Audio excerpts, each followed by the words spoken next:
நல்லா சாஃப்டாக பூ மாதிரி புட்டு. அதுவும் ரேஷன் அரிசியில் தான் நான் செஞ்சுருக்கேன். ரேஷன் பச்சரிசி தான் நான் எடுத்திருக்கேன். அதை நல்லா வாஷ் பண்ணிவிட்டு 1 மணி நேரம் ஊற விட்டுட்டு அதில் இருக்கிற தண்ணியெல்லாம் நல்லா இருத்துடணும். ஒரு ட்ராப் தண்ணி கூட வரக்கூடாது. இருத்துட்டு அதுக்கப்புறம் மிக்ஸி ஜாரில் கொடுத்து நல்லா பவுடராக அரைச்சி அதை ஜெலிச்சு எடுத்துன்னு வந்துட்டேன். அதை நல்லா வறுத்து வச்சுக்கணும்.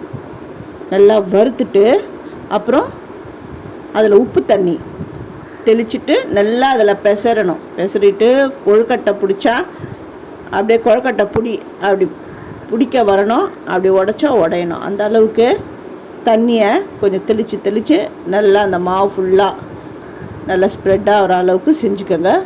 அப்புறம் ஒரு இட்லி பானையில் துணி போட்டு, அந்த துணி ஈரமாக இருக்கக்கூடாது, நல்லா ட்ரையான துணி தான் போட்டு அந்த மாவை ஆவி கட்டுங்க.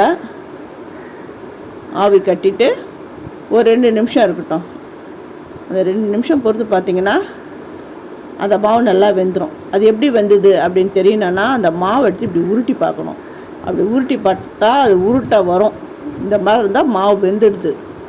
இப்போ இதில் உங்களுக்கு தேவையான நாட்டு சர்க்கரையோ, வெல்லம், ஏலக்காய், தேங்காய்னு போட்டு நீங்கள் புட்டு செய்யலாம். சூப்பராக இருக்கும்.